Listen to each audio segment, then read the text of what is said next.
Welcome to the Imperfectly Empowered podcast with leading DIY lifestyle blogger ahnafulmer, where women are inspired with authentic stories and practical strategies to reclaim their hearts and homes by empowering transformation, one imperfect day at a time. Hello, and welcome to another episode of the Imperfectly Empowered podcast. I am your host, ahnafulmer, and today it is my honor to introduce you to Erin Tarr.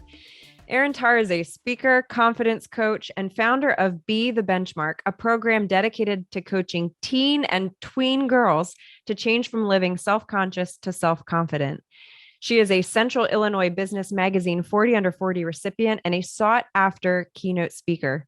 Thousands of teenage girls have been empowered by Erin to learn the fierce habits they need to live with confidence, including areas such as success habits, social media usage, mental health, friendships, and family relationships.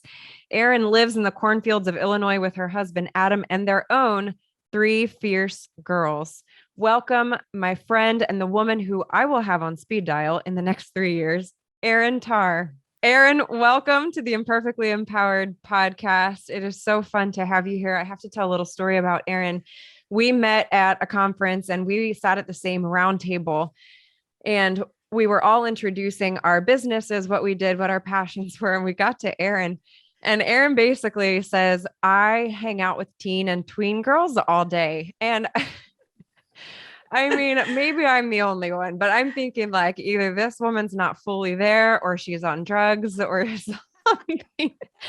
Because let's be completely honest, there are not too many people who would choose with a smile and with joy to single out teen and tween girls to hang out with. And as you know, Erin, as I got to know you more throughout that conference, your passion for this particular demographic is so clear. And I can't wait for my audience to hear more of your heart and learn from you, not to mention, you know, people who have followed you and to maybe hear your story some more. So I have to ask, this confidence, passion that you have for instilling confidence in young girls, was this something that you could relate to growing up and it kind of came out of your own sense of confidence and how you were raised? Or was it more transpired from hard lessons learned as a kid? Can you share a little bit about how the earlier years brought you to where you are today?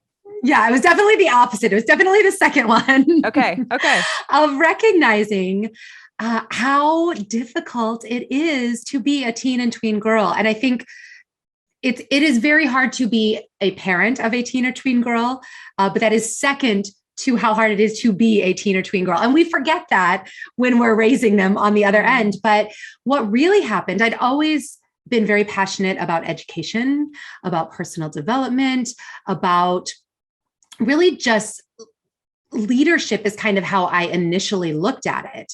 And I loved all of this. I was in the education world. I was a leader in a school. I was helping with parents and students and teachers and administration. And I kind of had my hands in all of that, which was amazing. And then I had my own child and it was a girl, and everything changed. Everything shifted because all of a sudden it went from being this theoretical, what we should do in the classroom and what we should do as parents and how to support kids to like, oh my goodness, I have a real live living daughter in my hands, and she's going to go through all the obstacles, all the pain, all the self-doubt, all the negative self-talk, all the anxiety, all the not feeling worthy that I've gone through my whole life, that every woman I've ever talked to or coached or led has been through their entire life until they put a stake in the sand and change it. And I'm like, I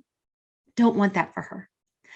I want for her to have all the tools that I'm learning now as a middle-aged woman when she's 8, 13, 15, 18, 28. I want her to have those then so she can leverage those in the ways that make sense at that age, not trying to like grow her up fast or anything like that. Yep. But just give her the tools to pursue who she's meant to be with confidence and not let those things hold her back or trip her up or what have you. And then I went on to have 2 more daughters. So I felt like that was just further confirmation that like, yes, you are on the right track. This is what you should be doing. You guys are rocking the X chromosome over there for lots of reasons. That is what's happening. It's interesting that you say that this especially came to the forefront when you had a daughter, because I'm sure there's a lot of other women that can resonate with this. It was interesting when I got pregnant, my oldest is a girl as well. And I understand what you're saying in the sense that as soon as I realized that I'm raising a mini me in a sense, even though our personalities may be different, it really made me think back through my own childhood and my relationship with my mom.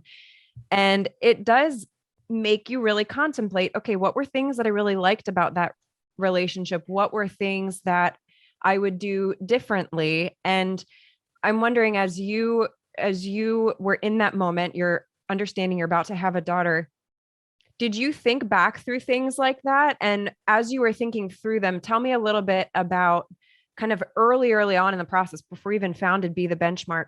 What were things that came to mind? Like, I love that I was raised to think this way, or I would like to do this a little differently with my daughter. Tell me about some of those thoughts. Yes.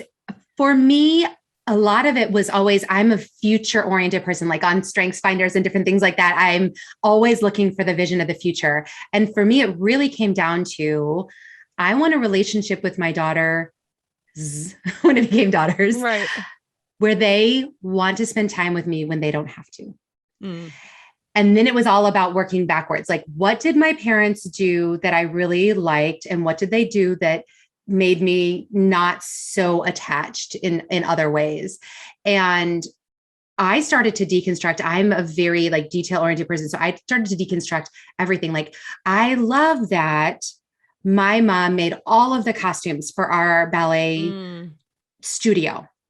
We were at the ballet studio 3, 4, 5 nights a week, and it was an hour away from where we lived. And basically our family's life revolved around that. And on the one hand, I love that she was able to give that and use her talents and all of that. On the other hand, I started to think, do I want my family to have one thing that totally rules our lives? And I also started to think back, I wonder if that actually made her happy and brought her joy. Did she do that because she was sacrificing part of herself for what she thought we wanted? Did we have, you know what I mean? And so it's not necessarily just these one moments, but it's almost like a dissection of not just who I'm raising her to be, but who I am becoming as I'm raising her. And who do I want to be in 20-ish years when she's left my home and she's out on her own? How I conduct myself now both impact our relationship as well as impact my relationship with myself and my husband, for that matter? Absolutely. I think it's that dynamic is so hard. It's the sense of, as a mom, you need to continue to grow yourself, right? We want to have some independent dreams, aspirations, because I've been told many times by women much wiser than me, make sure that you are investing in things that you love, because one day your kids will leave. And if your entire life is just about your kids, you will eventually feel lost. Well, what is my purpose now? And that was such good advice that I got some time ago. On the flip side, we can take that too far. And I can tend to probably take it more far to this extreme, that we become all about ourselves and our own goals and pursuits, especially for women like you and I, who are entrepreneurs at heart, and we love the work, we love the busyness. And then sometimes it's like we lose that relational aspect, where at the end of the day, our kids don't need us to be successful. Our kids don't need us to be CEOs. They need us to be parents. Absolutely. And so like living in that balance is so difficult. And I am very excited to learn from you and all of your expertise. Let's just throw that out there. Did you grow up with sisters? Were there other? I did. Okay. I was one of 2 girls. I was the middle of three girls. So I was the middle. So I have an older sister and a younger sister. So I've kind of replicated my family. And that has been a very interesting, thing to think about. But Yeah, I have said to other entrepreneurial women, especially when I was working a full-time job and had my business, and they were all still very young, which now they're 6, 11, and 13. I'm like, how old are my children? But when they were, I'm like, what's your name again? Oh yeah. But when they were all under the age of 10 and I was doing all of this, I said to several entrepreneurial friends, if my kids were not a part of what I was doing, like if I was trying to empower young girls and I had sons, or if I was only working with college age girls and my kids were under 10, or, whatever, if it didn't mesh with also where I was in life, I don't know that I would have been able to stick with it the way that I have, because I did need them to be a part of what I was doing. And you see this in the entrepreneurial world. This is why people hire their kids to be a part of their business so that they can help balance, some of that role and those types of things. So, and I think it could be done. I mean, even if someone's not an entrepreneur, I see women who just take on projects with the PTA or with, church or with something else, that because they're filling their own bucket the balance gets out of whack. Sometimes we forget where our priorities and our values are. And most women I talk to that are moms of my clients, they have values. Obviously we all have values, but they've never really sat down and talked about what those are and how those inform the choices that we make with our time and our energy. And I think that if there was one thing that I would recommend that all parents do, is really sit down and think about that, because that gives us a filter. So when the holidays come around and we feel like everybody's pulling us every which way to volunteer in this and do that and make this and show up here, if we have a set of values and we're like, okay, how does this line up with the values that we have for our family and that we're instilling in our kiddos? I don't even know if this is what we were supposed to talk about, but this is the tangent we went on. So there we are. Tangents. I'm all about tangents. I'm like the queen of tangents. So I love that. And I would love to unpack that some more a little bit later, is just this concept of it's dynamic. It's not just focusing on the teen tween girls. It is how to maximize that relationship as a parent is so important. And I would love to highlight that more, but let's talk a little bit about, so even before you founded Be the Benchmark, not only did you come from a sister of all girls, obviously you're a woman yourself. You've been there, done that. You've had the years, you've watched your sisters go through the years, but you were also the head of a private school. Yes. So you also had the unique professional experience watching many, many teen and tween girls, where there's certain elements to that experience from a professional standpoint that especially highlighted the need in your mind for a teen girl coaching program. How did that experience, professional experience, shape the way that you coach? Definitely. It was so unique too, because this private school was literally birth through 8th grade. So I got to see many of these girls navigate, and I really started to get a bird's eye view of them when they were in kindergarten, because I worked in the primary middle school. But watching them develop and their social relationships and their relationships with their parents, and seeing what worked and what didn't and those types of things, but really recognizing that critical age, which this is textbook, but that critical age right between the ages of 11 and 13, where they start to peer reference.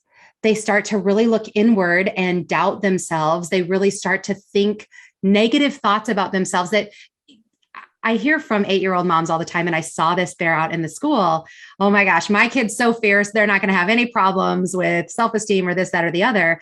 And I would watch it happen in real time, watch these girls struggle with stress, anxiety, depression, and not in this, we need to be hospitalized form, but in this just everyday, like putting me right back in there for when I was a teen girl, putting me right back in there and recognizing like, oh, I remember feeling that way. I also remember masking to my parents so that they would think that everything was okay, and people not knowing what was going on internally with me, and all of these types of things. So I'm like, these girls need another cheerleader in their corner. They need someone that they know they can go to, who's not giving them grades, who's not telling them to pick up their socks, who is not judging them for anything they say, who's confidential, but also wiser than their friends, Exactly. which is who they tend to want to go to. They want to go to girls that are their age, Yeah. which is great for them to have those bonds. But you also need a little wisdom in there, and you need someone speaking into them that you trust.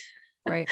Will also give them good advice. So yeah, Right. it was huge. So you said 11 to 13. Do you think that this is becoming younger now? Because my daughter's almost 9. And if I'm being honest, I think some of those thoughts are already present. And what's an interesting thing to note, and I think this is important, is something that I've had to learn, is that the nature and nurture conversation is real. It's a real thing. And it's fascinating because from my experience, I inherently operate more out of a place of confidence than insecurity, and that has its own issues. But, my mom is open and very honest about the fact that was not her. I was natured more like my dad. And, my mom was admittedly much more insecure and wasn't like the bold, let's go for it, like the fierce that you're describing. She was incredibly talented at other things and taught me, like, she was very level-headed. That's where I got many wonderful traits from her that I was nurtured into as well. But where I'm going with that is, I think what's also interesting is you can be a confident woman and raise your daughter to be confident, but she may be natured differently and may actually have those thoughts that maybe you didn't struggle with as much, and vice versa. And vice versa is, also, a conversation as well. But I guess where I'm going with that is, how do you encourage moms to recognize some of those differences, even when it is happening earlier, and to help highlight that need for recognition without feeding it as well? It's like, you don't want to feed the drama. Absolutely. It's such about mindful parenting, intentional parenting, and parenting the kids we have, not the kids we think we want or thought we would have had, or all of those types of things, recognizing all those individual traits. And honestly, a lot of that I think comes back to recognizing how unique we are. Yeah. So I'm a huge fan of all things personality tests, you name it. Enneagram, MTBI, Myers-Briggs, Colby A, Strengths Finders. I love finding out about how I'm wired. And then, because every time I do it right, it reminds me I am not exactly like anyone else. Neither are my children. Neither is my spouse. Neither are the people that I work with. And so there's no one size fits all. This is how we do this, whether it's parenting or marriage or leadership in an employee situation or entrepreneurship. There are nuances to how we do everything. And the more we recognize that about ourselves, because how we view ourselves is how we view the world. So when we are able to view our uniqueness and our idiosyncrasies, good or bad, however we want to look at them, we're then able to view that in other people and then be able to nurture them in ways that matter. And we also have to recognize with our kids, be it what it is, we are citizens of this world where they have TV and siblings and magazines and I mean, I don't know if your kids listen to podcasts, but they have other adults talking into their lives. They have school, they have, regardless of, I mean, even my friends who homeschool their children, there are still other voices speaking into their life that are influencing how they view themselves and how they view the world. And that's just reality. Like, it's actually a really cool blessing if you think about it. But it makes our job harder sometimes if we are really trying to build them up. If we take the time to listen to our kids and hear what they're dealing with on a daily basis, sometimes it's like, whew, I've got a lot of work to do to counteract that one negative situation that really impacted them. How do I do that? When you were in that leadership position in a private school, would you say that was when you especially saw the need for improving the dynamic between parents and kids? Is that primarily what came out of that position? That was a huge part of it. Yes. Yeah. Because we are adults. We have so much going on. The hardest part of parenting is reparenting ourselves. Regardless of how great our parents did, regardless of how amazing they were, how hard they tried, or what have you, we have more psychological studies now. We have more trauma-informed understanding. We have all sorts of data and things that will help us understand, like, regardless of how great our upbringing was, there are probably things that happened to us or that we experienced in that time that we haven't dealt with properly. And we're either going to pass on to our kids, or we're going to figure out how to deal with them so that we can help our kids overcome whatever that is. And I talk about trauma, big T trauma. There's obviously like horrible things that happen, right? Or little T trauma, which is literally things that happen to you that you cognitively and behaviorally can't deal with in that moment. Yeah. So something that would be traumatic for a 6-year-old might not be traumatic for a 13-year-old because they've developed to a point where they can deal with it. And I'm talking again about little T trauma when I talk about that, so that's a whole nother situation, but it's so important for parents to recognize that we're only going to pass on our own issues unless we put a stake in this hand and say, like, this is something that I want to make sure my kids have a different experience with. So there's so many different accomplishments that you have had over the years, which I love, especially the fact that it has to do with a demographic that most of us are like, oh my gosh, has my child passed the stage yet? And Erin's like, oh, I want to live in this stage. Bring them to me. I will have them all here. Holy pizza. I will eat pizza. I love that. And I love your heart. It's truly inspiring. I know you talk to your girls about habits that will promote success in their lives, creating daily success. And we'll dive into some of that expertise in the second half. But I would love to know, this is one of my favorite questions to ask us, if you could sum up the key to unlocking success in our lives in one word, what would it be? In one word. It's never actually one word, but you know what I mean. If I had to say one word, I would say choice. If I had to say one word, I would say choice. Usually I say choose your thoughts, because everything starts in our minds, whether it's our conscious or our subconscious. Our minds are amazing. They're there to protect us, but we also have choice. We always, and this is not in any way to diminish any difficulty that anyone is ever going through. Difficulty, hard circumstances, bad things are reality. And I never want to gloss over as though that's not the reality, but yet we always have choice. And if we could help our kiddos understand that, if we could support their understanding of that from an early age, man, how powerful would they be? Because how often do you hear adults say, like, well, I can't, or that won't work because, or we're not going to be able to, or we cut our choices off at the knees constantly. But if we could give our kids, if we could expand their minds from a very early age and letting them know in every situation, you always have a choice, and giving them the power to make those choices and the confidence to make those choices, to speak up when they see something that's not right, to walk away when they're not being treated the way that they need to be treated, to be the bigger person when that's what the situation requires, whatever it is. Now, choice. What would you say, because the interesting thing about choice and parenting is how much freedom do you give your child the choice to make a bad choice? Because this is, I think this is one of the challenges as a parent that I have seen already in my own children. And, mine are almost 9, 7, and 4.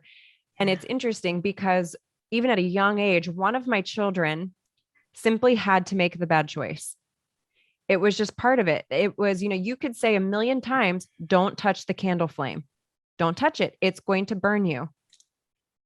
And the finger would get closer and closer. And one of my children was like, oh, this is getting hotter. I'm not going to touch it. Then another one of my children had to touch it. My word was not enough. My experience was not enough. It had to actually be touched. And the pain had to happen in order for the lesson to be learned. How do you encourage parents with this concept of choice? Because I love that as an answer. And I think it is so important to understand that choice goes two ways. We want to empower them to choose well, But then Mhm. sometimes there's also benefit in allowing them to choose poorly. But how do you balance that? At what point do you step in and be like, you will die? I know, right? And I mean, I say this on a regular basis that everyone has to learn for themselves. Like, so even when I'm mentoring older girls and we will talk through, one of the things that we do is we talk through, okay, you're in this situation. Here's 3 possible paths you could take. And, based on how we talked about it, I think, which one I think is the best path, but whatever. And I would say probably 90% of the time, they don't take my advice the first time. They have to learn for themselves. And I think that a lot of kids are wired that way as well. I think the best thing that we can do, depending on the age, is give them as much information as possible. Say, you in this situation, for my kids, it was not usually a dangerous situation, but it was like, you have the choice to put on your shoes within the next 3 minutes, or I will put you in the car without them on. I will strap you in and I will put them on you. Those are your choices. I know you like to be in control, so I'm going to give you the option, of controlling that situation. But if you don't, then I will have to take control at some point. And I think when we do it right from a young age and continue to give that, we get to let out a little more string or a little more rope, you know what I mean, as they get older. The interesting thing about the science behind this is that teens are literally, their minds are wired for risk taking. So if you already know you have a kiddo that needs to push the envelope, there has to be, and I always look at 5-1 is a huge ratio in my mind. When we are giving them that freedom, you show me 5 times that you are responsible enough for this freedom, and I will give it to you. But if that hasn't, if that doesn't pan out, whether or not it's like you're literally incapable of those 5 times, well, then we know you're not ready for this responsibility over here, whatever that is, whether it's driving a car or having friends in our car or, staying out to a certain time or whatever it is, giving them just enough rope to let them know, I do trust you. This is an example that I use, which is not exactly in the risk-taking zone, but I don't have pets. I don't think I'll ever have pets. I got enough craziness in my life. I don't need animals here. Same. Preach. But my kids, especially my 2 youngest, have said on a regular basis that they want a dog. Yeah. And I will literally use this as an example with my clients. I'm like, if my kids actually wanted a dog, they could have a dog. No matter how much I don't want a dog, if they really wanted a dog, they know what they would need to do and what our house would need to look like and how our lives would need to flow for them to earn the responsibility of having a dog that I don't want in my house. And yet I would welcome a dog in my house if they did the things that they knew would be necessary to get an animal to live here. Right. Because I'm not anti-pet. I think dogs are adorable. I think cats are great. I it think would they're be adorable. A miracle of God for us to have a dog in here. This these is what would I'm have saying. to be parted. But I would count, if your kid was one of my clients, I would tell them, I'm like, I guarantee you, I could coach you to convincing your parents to get you a dog, because there's always a way.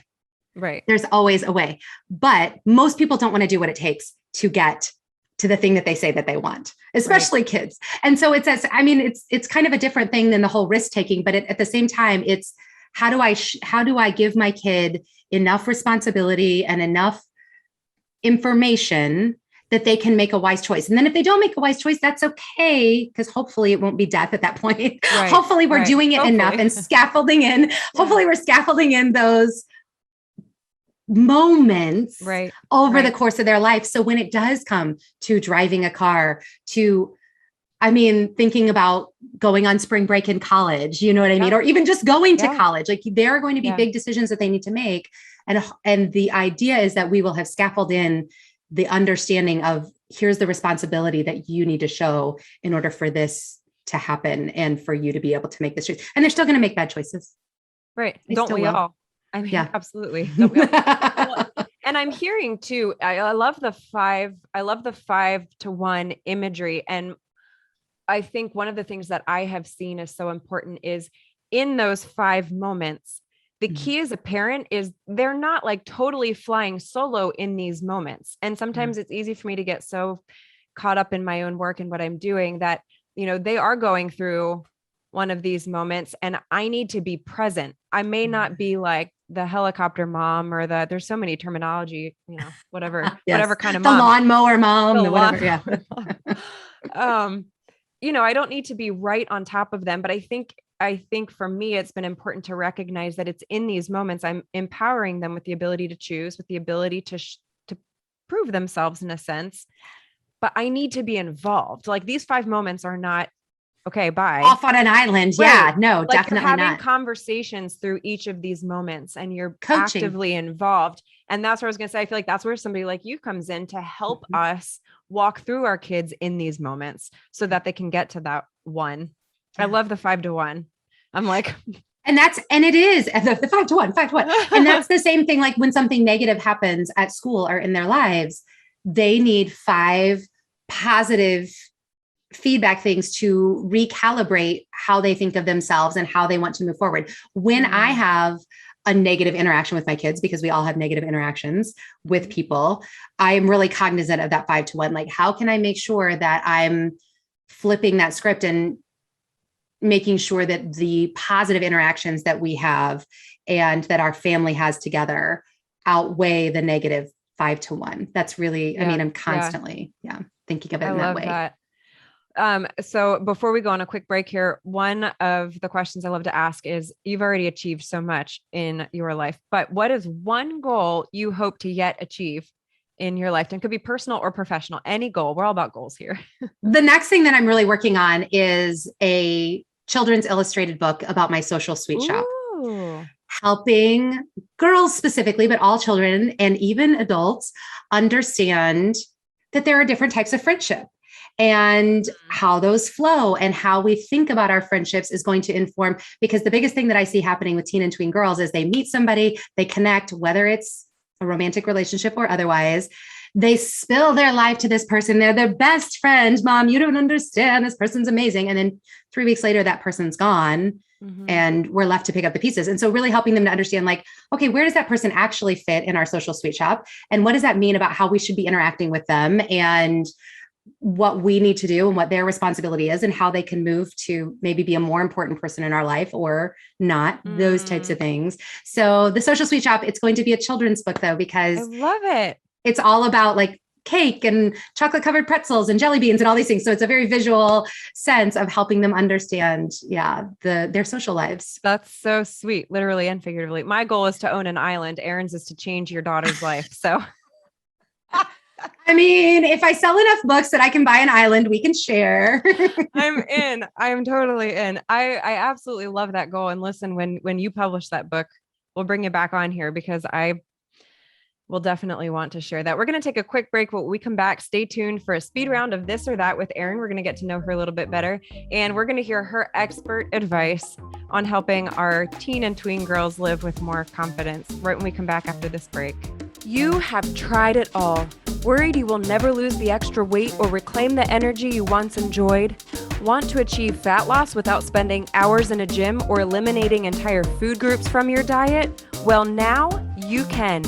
In the virtual Faster Way to Fat Loss with Anna, my 6-week fitness and nutrition program, you will learn how to pair effective 30-minute workouts with all-natural, evidence-based nutritional strategies to leverage what you eat and when you eat to reset your metabolism and burn fat fast, even that stubborn belly fat. I am a dual certified nurse practitioner passionate about teaching sustainable strategies to promote fat loss and prevent disease. I have cheered on thousands of clients who have done just that with the Faster Way program. In my 6-week program, the average client currently sheds 7 inches of body fat. 93% report more energy and 89% state that their mental health has improved. 100% of clients report they feel this program is sustainable. Curious to try the program but not sure if the strategies will work for you? Try the Faster Way strategies for free. Head to www.hammersandhugs.com and sign up for my free 7-day fat loss accelerator course today and start your own transformation story. We are back here with Erin Tarr. We're going to do a quick speed round. Erin, there's going to be 2 options, this or that. Don't think about it too hard. Number 1, cake or pie? Cake, 100%. Oh, you are the first one to say cake so far. Yeah. Really? Oh my Okay, now gosh. I have to ask, what's your favorite cake? So in the social sweet shop, double chocolate cake is your primo friends. And the Okay, wait, reason what's double those are chocolate? Like double icing and chocolate, the cake is double chocolate? everything is chocolate. Yes. Like it's a dark chocolate cake. It's got layers, like multiple layers with chocolate icing. It is all chocolate. My mouth just started watering. Oh my gosh. Do you have a recipe for this double chocolate cake, by the way? I do. I do. Do you? You But really do? it involves mayonnaise. That doesn't shock me. I put Greek Okay. yogurt in like everything because it's delicious, which mayonnaise There you would be go. similar. Yeah. I mean, Okay. it's just oil and Send me eggs. But this. anyway, that's a side Send note. me this recipe. All right. Pasta or bread? Ooh, bread, Card game or board game? board game. Do you have a favorite? I love all board games. I love playing. Our basement is full of board games. I love it. I mean, ours, yeah, we have boxes and boxes of games. Do you have a favorite family game? Last night we were playing Disney 3D something where it's like a really long board and you have these like little Mickey ears and you'll pull a card and you have to find like all the buckets that are on like this huge board or all the, and you have a timer and yeah, it's a really Sounds fun like a game. good Christmas idea. And it's great because everybody can play it, all the ages. Yeah. Oh, that is a good point. I love that. What's it called again for listeners? I want to say it's called Disney 3D or something along those lines. It's all about 3D. Okay. So you're like, it's like a spotted game. I spot it or whatever. All right. So you can Google that if you have a bunch of kids. Yeah. Disney 3D. Dog or cat? We just talked about this. I mean, I would probably be more likely to get a dog. If you had to get, I mean, if I had to get something. Yeah. Yeah. Fall or spring? Ooh, spring.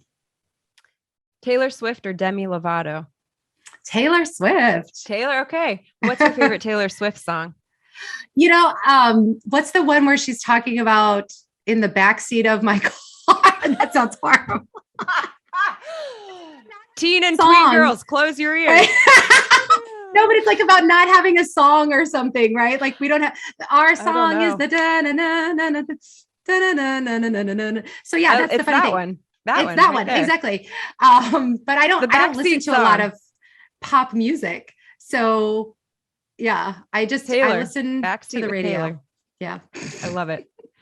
Okay. Also a very heated question here.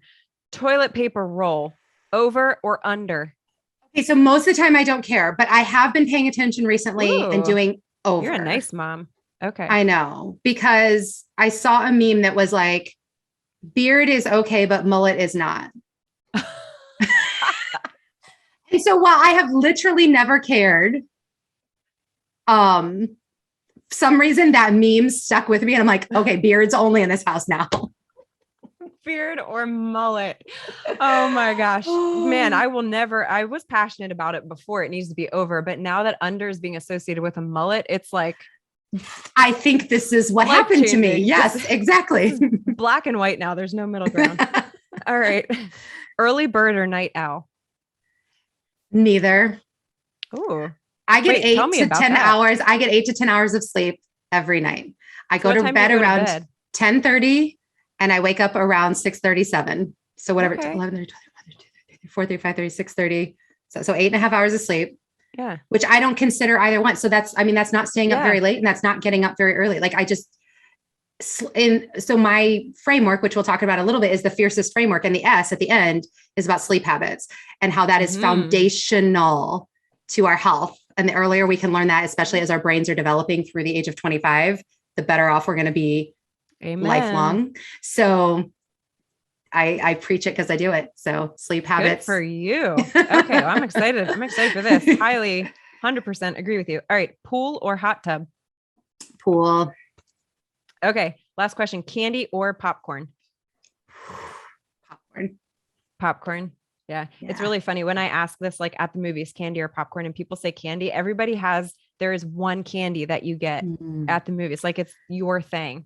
Yeah. It's interesting. I'm just not a I'm just not a buy food at the movies person, period. Because you have to like mortgage your house. It's like you have to take out a second loan. Just a big bag. Put a water bottle in there. I do that. I That know. is so true. So you have Back when coached we went to over- the movies. Wait, say that again. Back when we went to the movies, which Yeah, for real. when's the last time that happened? Yeah, that is so true. It's been a very long time. So you've coached several thousand girls now through your program. Yeah. And impacted thousands more. In your experience, I'm really curious to hear, what is the most common problem or struggle that you have heard voiced from these girls? This is really hard to boil down to one word, but is there a consistent theme that you could sum up in a word that you have heard voiced over the years from this demographic, young girls? It's pressure. Mm. It's pressure. And sometimes it's academic pressure. Sometimes it's parental pressure. Sometimes it's their own inner sense of pressure. Sometimes it's peer pressure. Mm. And sometimes it fluctuates between all of those things within an hour. Mm. There's so much going on inside of them. Yeah. And they fear that they are insane. And so they don't tell others until it bursts. And then we're like, and then parents are like, what do we do? We don't know how to deal with this. So the word pressure, this is resonating so much with me because I think of my daughter who's almost 9. So if we talk Enneagrams for a second, I am 98% 3 and 98% 8. I'm super, super high in both. You are so hard to live with. Oh, my husband is not here right now, but he is giving a hearty amen somewhere in his spirit. Well, I tell you what I am. What it makes me is a high achieving Karen who's been saved by the grace of Jesus. Woo! Thank you. That is basically what I am. But what's fascinating is the Enneagram has been so helpful for me. My husband is so really interestingly, my husband is 95% 3 and 95% 9. Ooh, we're both super. I know we're fascinating. So he's a laid back achiever. I love it. That's exactly what he is. Exactly what he is. But what has been really interesting is I have 2 girls, and obviously we don't ever want to reduce our children to a number. Right. But it has been so fascinating to see. My oldest is like a classic 3. She is my achiever. She's very much like the struggles that are described in the Enneagram very much are her. And then my youngest daughter is a classic 8. She's only 4, but she is like the challenger, like, don't you stand in her way. So what's interesting is when you say pressure, I'm already seeing that in my 9-year-old. I can already see that sense. And I feel it because that is a large part of who I am as well. What questions should I be asking my daughter who is experiencing such pressure? How do I alleviate some of that as a mom? Because I am a high achieving woman. Yeah. I like getting it done. My husband and getting the gold star for it. Yeah. And being recognized for your accomplishments. Absolutely. That's so 3. And what's interesting is my husband is kind of like that too. So I can easily see my daughter feeling the pressure and she is natured to feel it. On top of it, she pushes herself as well. So I am like making this very personal and asking, what kind of questions can I be asking her to help alleviate some of that pressure and let her know that she is loved, not because of her achievements, but because, she's been made in God's image. And what questions do I need to be asking? Yeah. I think the big thing, especially at that age, is always kind of helping them to get to their why. Why do I want to be on swim team and the lead in the play and the best piano player?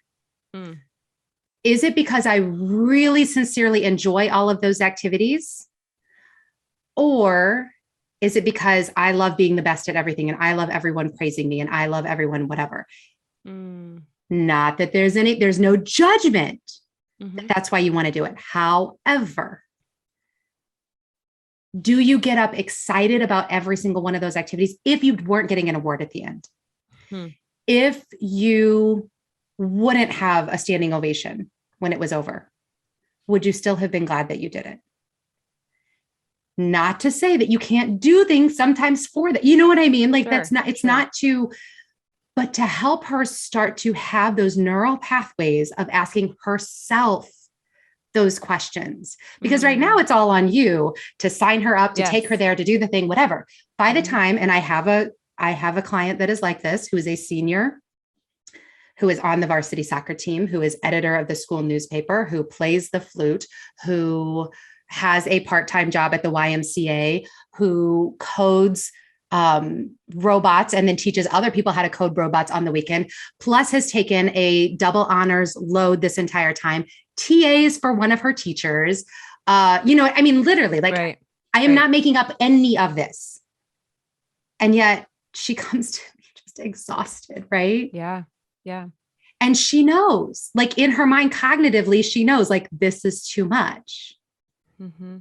But she's not sure how to ask herself those questions, which is where I come in, which is great. We work through it. So it's awesome. But why are we doing the things that we do? And when is it? The three's biggest problem is we don't have hobbies.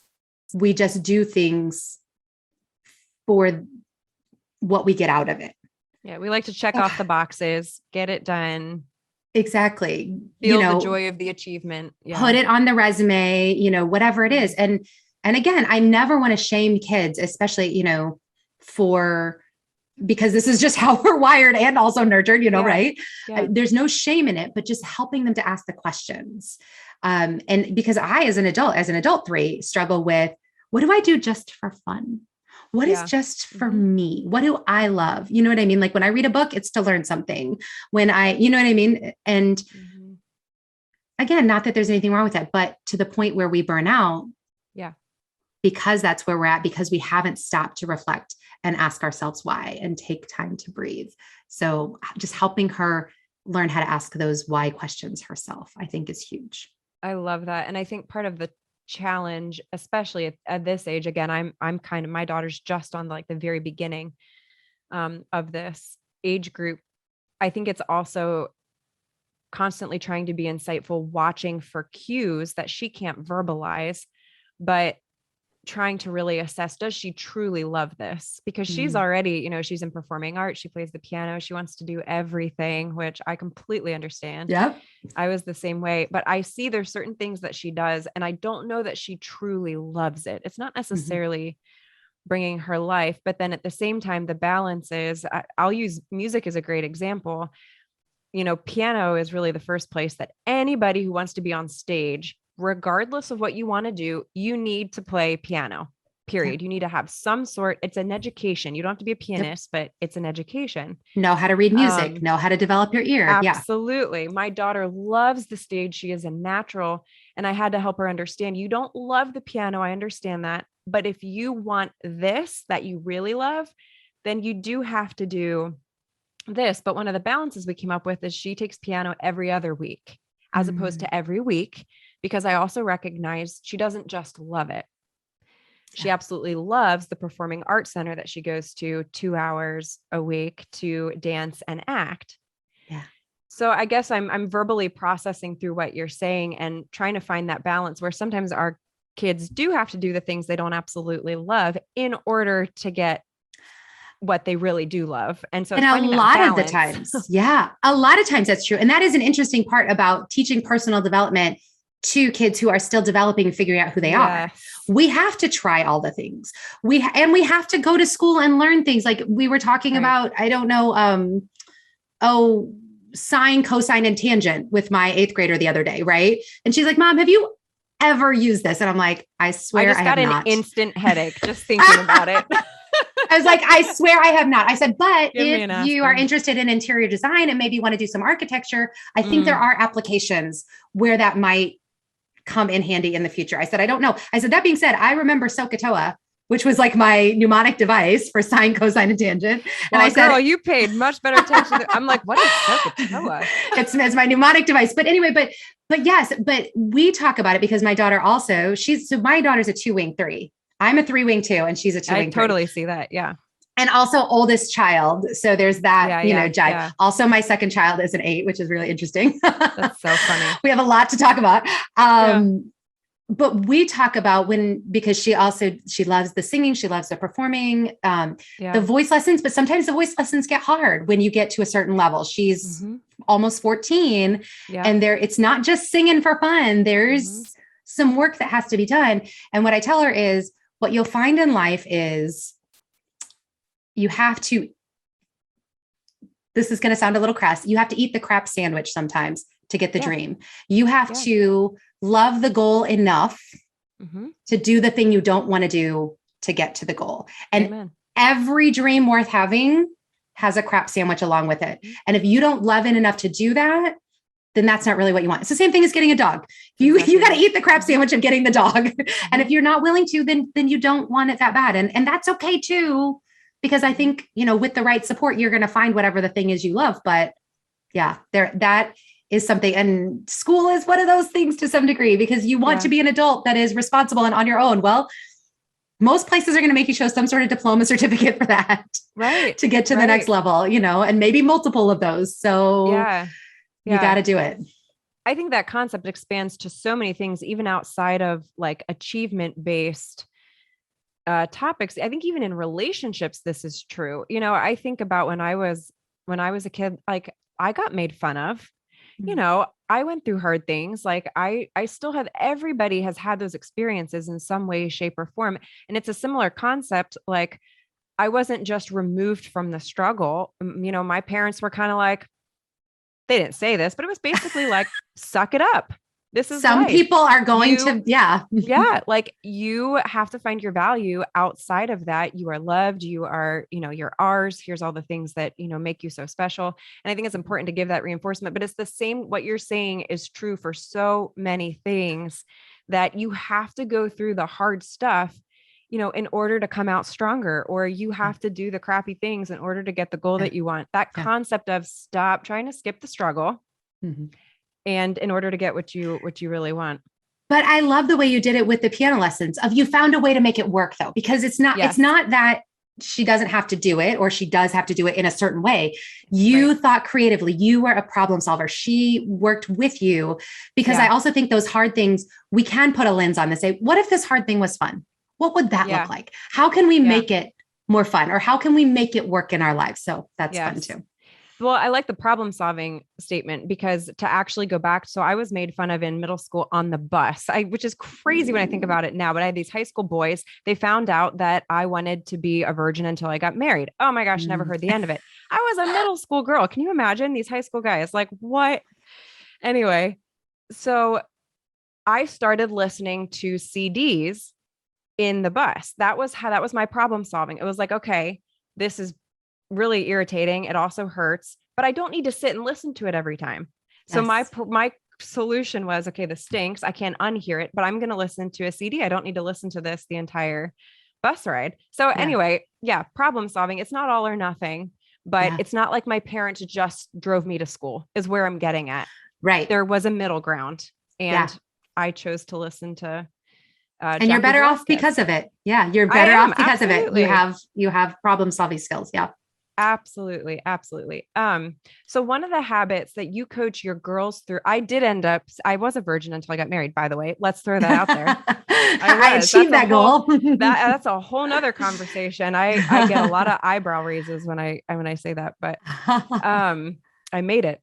One of the habits you coach your girls through is called scheduling success. You've created this 7-step method for them to practice. Tell me a little bit more about what this method entails. Yeah. So this is my F.I.E.R.C.E.S.T framework.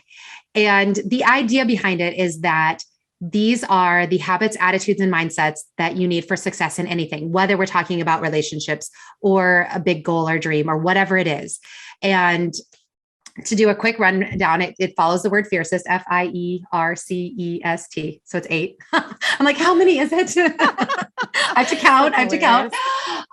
And so it's feel gratitude. So having a daily morning gratitude practice. I am statements, which are your affirmations and your mantras, like reminding yourself who you are, who you want to be, how you're going to show up.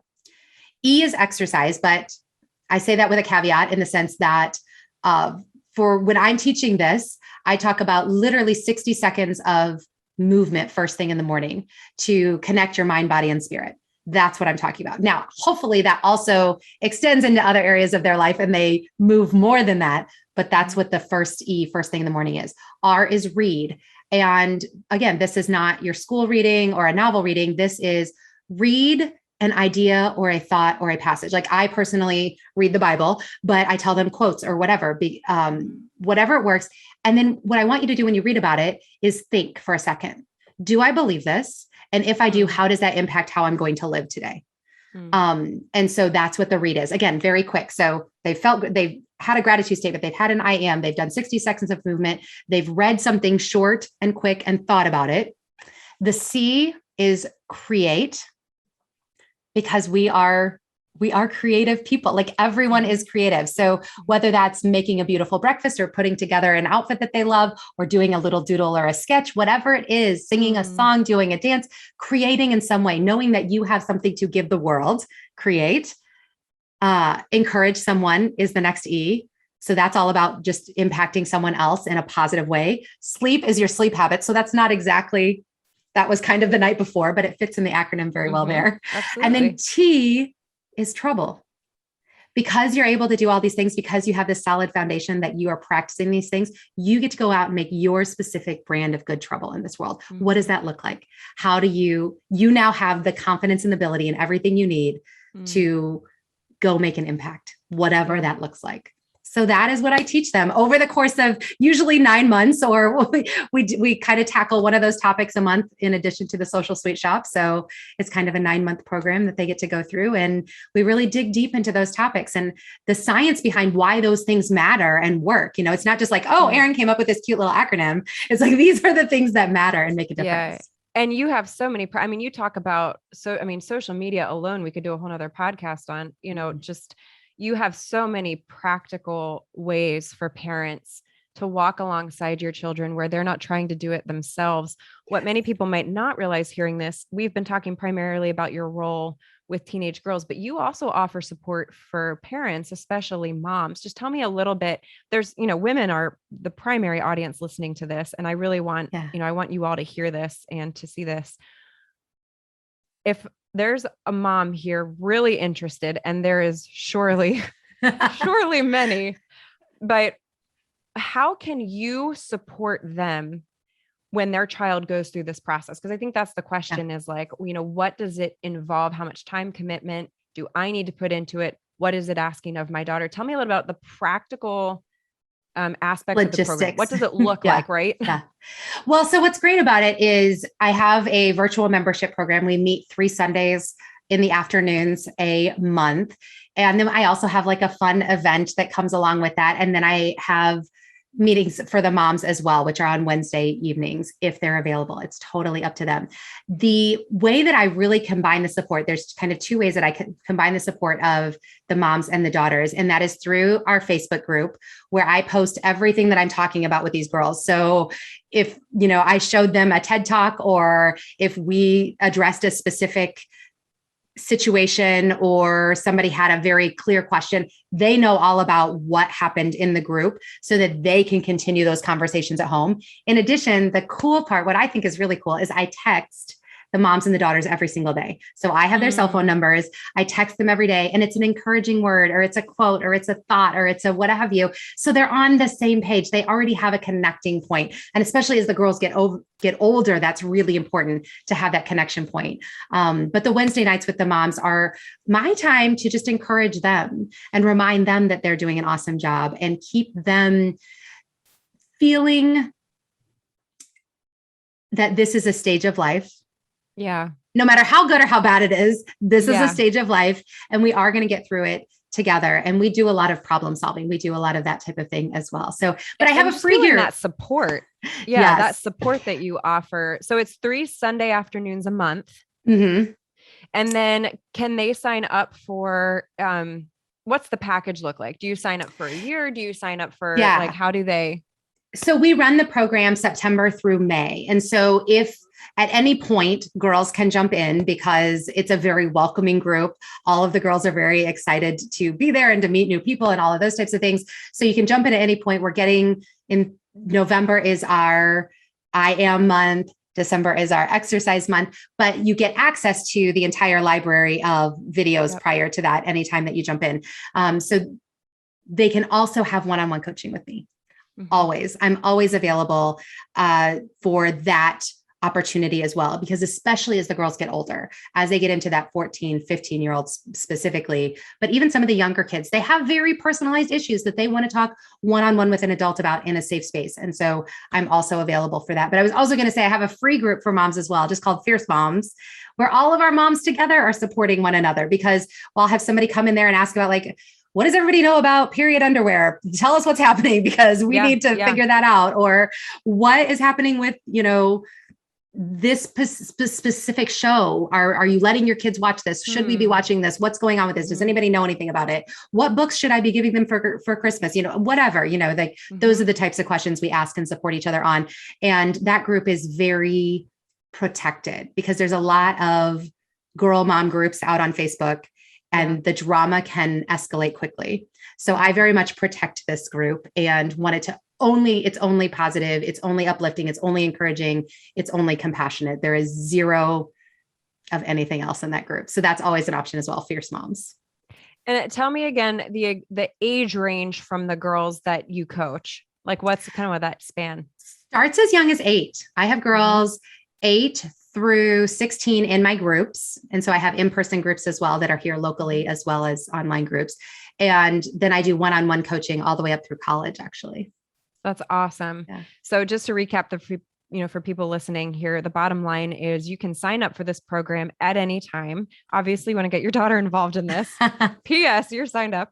And then there's free group options, there's one-on-one coaching, but the minimal requirement is that you have 3 Sunday afternoons a month, and it is virtual. You do not have to be in Chicago. So this is really anybody listening to this, daughter can sign up. And what I love about your structure is that there's so much room here for parents to speak their values into the structure. You are offering a scientifically based, here are the things that we know work for you.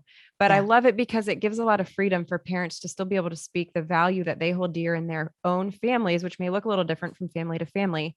Absolutely. Alongside a structured, organized program, which is why I think this is going to continue to skyrocket. I want to let everyone know she is offering a free video course for mothers and their daughters called Triumph Together, where you expand a little bit more on some of these things. This link is going to be on the show notes at hammersandhugs.com. Erin's website is www.erintarr.com. And I just want to end with you are known to say, I choose my thoughts to create my life and change the world. I am fierce. And you guys listening need to understand that I have seen her heart and just how fiercely passionate Erin is about your daughter. She has been in tears talking about how passionate she is about this demographic. And it's truly a blessing to have you in our lives. I haven't even used your services yet, but I'm already putting your number on speed dial. But I thank you for the way that you are serving our daughters and helping us as moms be able to navigate just all the pressures that we all are facing. So I continue to pray blessing over your business and over your heart, your family, your sweet girls. Thank you so much. I so appreciate it. It's an honor to have you. Yes. It's been an honor to be here and so fun. Always fun to connect and have good conversations about things that are important, the most important things to us. That's exactly right. Thanks so much, Erin. Thank you so much for joining us for this episode of the Imperfectly Empowered podcast. It is my honor to be here with you. I am so grateful for each and every one of you. If you are watching on YouTube, be sure to click the subscribe button below so you don't miss a show, and leave a comment with your thoughts from today's episode below. If you are listening via your preferred podcasting platform, would you help keep us on the air by rating our show and leaving an honest review of your thoughts from today? In case you haven't heard it lately, your story matters and you are loved. This is your host, Ahnafulmer, and I will see you here next time on the Imperfectly Empowered podcast.